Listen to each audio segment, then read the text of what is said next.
Welcome to Process to Profitability, a podcast all about the tools and strategies you need to serve your clients and grow your small business, hosted by me, Samantha Mabe of Lemon and the Sea.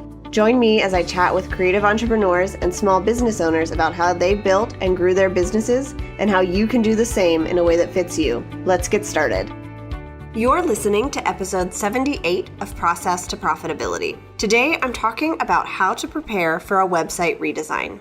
Many of my clients come to me because they are ready to update or redesign their current website. And they all have questions about what they can do to make sure that they're ready to work with a designer. So today, I'm going to be going through the steps that you can take to make sure you are ready to work with a designer when you need to update or redesign your website. If you've been in business for a while, you may have a website that is already serving your business. But as time goes by and you start building more clients and getting busier with your schedule, sometimes it's hard to keep up with the website, updates that need to be made, and sometimes it just feels out of date and like it doesn't represent your business where it is today. That's when a website redesign comes into play. And this is a huge piece of business. I recommend taking a look at your website at least every year to see if you need to make updates or bigger pivots on your website to really reflect what it is that you're doing and who you're serving so that your website can serve your business. When you're thinking about getting your website redesigned, the first thing I want you to do is consider how much you want to update. You will probably fall into one of three camps. The first is you need a full redesign. Either your website was created years ago and you haven't touched it and it's really out of date and doesn't reflect your website, or maybe you've made some really big shifts in your business and so your website doesn't reflect your dream clients or your brand or anything about what you're doing anymore. What you need is to start basically from scratch. You don't need to just make a couple of tweaks or hope that you can make your website work, but you really want to start fresh with something new. The other reason you might want a redesign is because you're starting a different branch of your business and you need a website that reflects that new piece of what you're offering. The second option here is that you need a designer who can add some more content and really spruce up your current design. This is more than just making a few tweaks because you know that you have lots that needs to get done and you want a professional eye on your website to help you take your website from just looking good to actually working for you and helping you meet those big website goals. But you're not ready for a full redesign because either you don't have the money to invest or it's working pretty well and you just want to make sure that you are investing in a designer who can help you take your website to the next level and grow your business.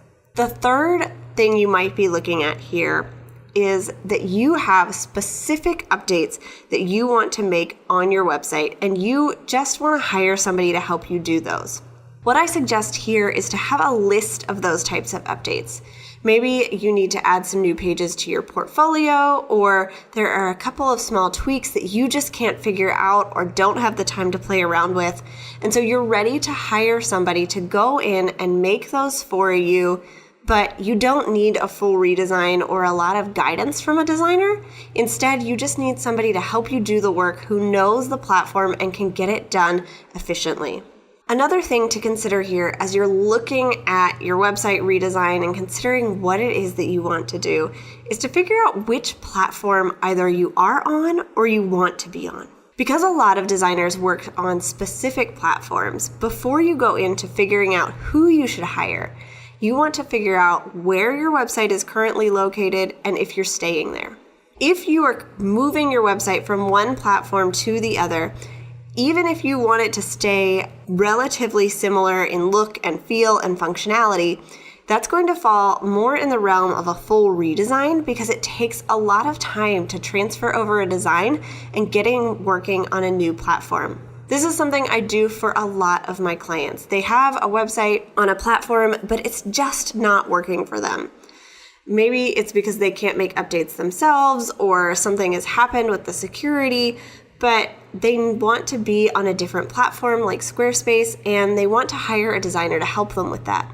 While they have a design in place, it still takes me a lot of time and a lot of customization to get it looking the way that they want it to. And so that's something to consider as you look into what you want to do as you prepare for a website redesign. You need to figure out which platform you're currently on and if you want to stay there or move somewhere else. Once you know where you want your website located and the type of updates and redesigns that you're really looking into, you need to start looking for a designer. What I always suggest here is to ask for referrals. Look at your trusted friends and people you watch and follow in business and see who designed their websites. Sometimes you can find this on a site credit at the bottom of their website, or you can just ask them. You can also ask in Facebook groups or other places, but just be aware that you're going to get a lot of responses if you're putting out just, I need a website designer to help me. That's why I suggest you go to somebody that you trust and ask them who they trust to do website design for them. Most of my clients find me through referrals, either from past clients or from people that I've just gotten to know through the podcast or networking, and they know the heart that I have in my business and that I am really big on being efficient and organized. And they can speak to those qualities in my business because they've seen them firsthand. Once you have a couple of referrals, I really suggest that you go to the designer's website and check out their portfolio. While not every designer is going to make your website look like the ones they've done in the past, you can get an idea of the style that they follow and the types of clients that they serve by looking at their website. On some websites, you can even hear testimonials from other clients and see the results that they've gotten for their clients. For example, on my own website portfolio, I have information about the project, how we got started, what it is that we did, images of the new website, and then I include stats about what changed on their website after we worked together. Because a big part of what I do is really strategize to make sure that your website design is serving your business and the goals that you want to reach. Once you've narrowed in on a couple of designers that you think are really trustworthy and that fit the style and the platform that you're looking to move to, get on a call with them. I know this can be really intimidating, and when I look to hire somebody in my own business, this is not my favorite part, but it is so important because a designer for your website is going to be getting into a lot of really important stuff and pieces of your business. Not only are they going to be logging into your website and changing things, but you may be sharing a lot of information behind the scenes with them depending on the type of redesign you're working on. So you want to make sure that they're a good fit personality-wise, that you trust them to do the work, and you can ask them on that call if they really understand what it is that you're looking for and if they know that they can get it done. When I have clients who come to me and have a list of specific updates that they want, I will have them put that together before our call so that they can go through it with me and I can tell them whether or not I can do those things if I've done them in the past, or maybe make suggestions based on what Squarespace is capable of in different ways that we could attack the same problem. If you're looking for somebody to help you just get some updates for your website and make suggestions on what to do, but you don't need a full redesign, you can see if you can schedule a kind of website audit where they're going through your website and they're sharing, okay, on these pages, this is what I would suggest updating, and from my design perspective, these are the things you want to focus on. This will give you a good idea of what you can expect when you work together as far as what's actually going to be getting done, and you can get to know whether they understand your goals and your needs for your website. Finally, when you're choosing a designer, you have to decide who you want to work with. Some of this is going to depend on that call that you got to make sure you're a good fit. Some of it might depend on schedule and budget. But no matter what matters here, you need to make a decision and then get on that designer's schedule so that you can actually start making these updates. When was the last time you checked to make sure your website was healthy? The only way to know if your website is serving your business and working correctly is to make maintenance a regular part of your to-do list. I've created a maintenance guide at lemonandthesea.com/maintenance that will help you get a picture of how your website is performing, what's working and what isn't, and the things you can work on improving so that you can continue to show off your expertise and bring in more dream clients. Inside, you'll learn why website maintenance isn't something to put off until next week, 15 tasks you should be doing on a regular basis to maintain your website, and the tasks you need to do weekly, monthly, quarterly, and yearly. Get the guide at lemonandthesea.com/maintenance. The third piece of preparing for a website redesign is to know your brand. When I work with clients, I have a questionnaire that I have them fill out no matter what kind of updates that I'm doing, because I need to understand who it is that they're working with, the vision behind what they're doing, the heart that they're trying to share, because that's how I can best serve them. So what you need to know here is, who are your dream clients? What are they looking for from you? How do they use your website? How are they finding you? Then you need to know your website goals. What is it that you want your website to really accomplish? Do you want people to sign up for your email list or get in touch with you about your services? Do you want them to purchase something from you? Those goals are really going to affect the design of your website, and so it's important to know those up front. You also need to know the mission and vision of your brand. What is it that you're trying to accomplish? What do you want to help your clients do in the long run? These things affect the way that we design because we need to be able to communicate them through the design just as much as we do through the content of your website. Once you have all of that together, the fourth step here is to gather information. Your designer may ask you for this or have some kind of a questionnaire to help with this, but it always helps to have it together in the first place so that you're not scrambling when they need it to make those updates and stay on schedule. Here are some of the pieces of information you're going to need. Number one, you need your login information for your website platform and anything else that's going to be connected to your website. So for Squarespace, you can add your designer as an administrator. You don't actually have to share your login information. But if they need to connect to something like MailChimp or ConvertKit, they're going to need that login information. If you need them to set up your domain to point to your website, they need that login information. If it needs to go to a certain email address, they need all of that information up front so that they can really be prepared to help you and they're not trying to send emails back and forth waiting to get this from you.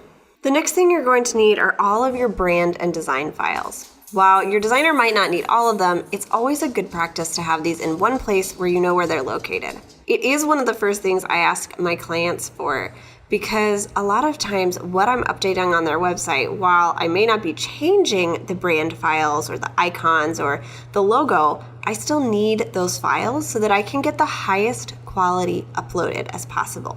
This is going to include your logo, any icons or graphics that have been designed for you. If you have text that's layered over images, you're going to need the original files for those. And anything else that you work with in your brand regularly that might go on your website or be attached to your website. If you can have all of those things in one place before you start designing with somebody, it's going to make things a whole lot easier, because then they have everything that they need and they're not waiting for you to send it to them as they're working through things. You're also going to need images for your website. This may mean getting a brand photo shoot done or finding stock images or purchasing images, but many times your website designer isn't going to be the one sourcing images for you unless you're specifically paying them to do that. And that's because while they are working on your website design, they're not the one who's putting together everything visually to fit your brand. So what I recommend is just having a file folder full of images that fit your brand, whether or not you know where they want them on your website. Some of my clients have very specific requirements for where images go on their website, and that's totally fine. Others send me a whole folder full of images and tell me to pick the ones that are going to work best with the size and the resolution and the design that we're using. And either way, I'm okay with it. I just don't want to be the one to have to go out and find images at the last minute if you don't have them. And the fourth thing you're going to need to gather before you start working on your website redesign is the content for your website. If you are just making some small tweaks, there might not really be any content to gather, but if you're doing a bigger redesign or if you have new pages that need to be added, you need to have all of that copy already written.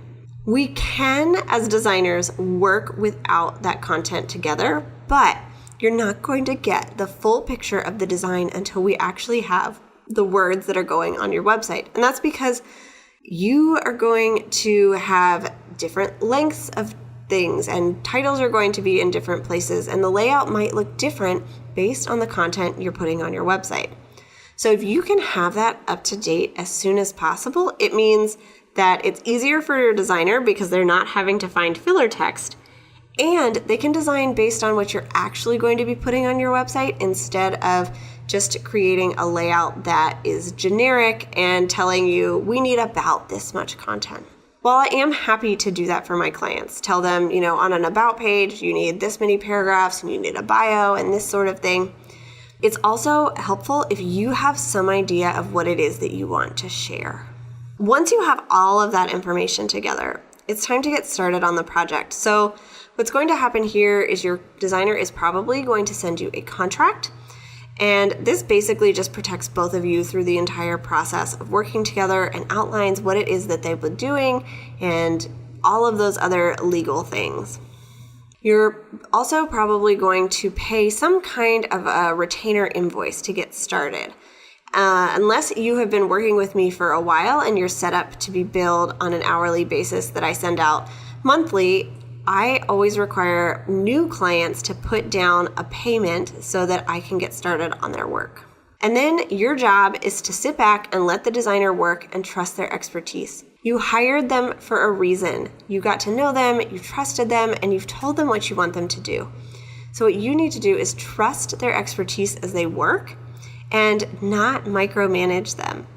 I know that's hard for some people because this website is a huge investment for you and there's a lot going on and you really just want to make sure that it's perfect. But your designer gets that too.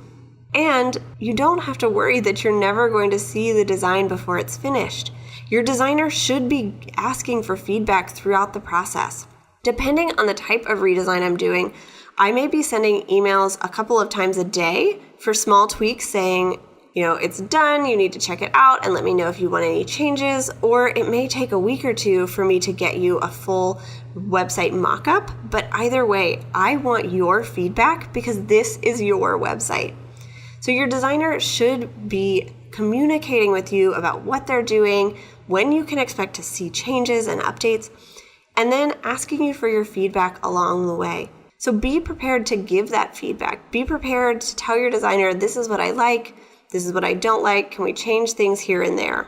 But remember, they are the expert here. And so unless you have a really strong opinion, I would trust them with the way that they've laid things out because our job as designers is to make your website work for you. And we have done this a lot. So for me specifically, when I am working on website strategy with somebody, I know what has worked for people in the past, and I want your website to work for you as well. So I am going to use that expertise that I have and lay things out in a way that's going to help you reach those website goals.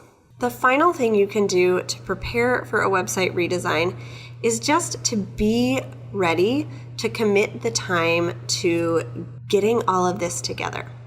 It takes time to interview designers and figure out exactly what you update.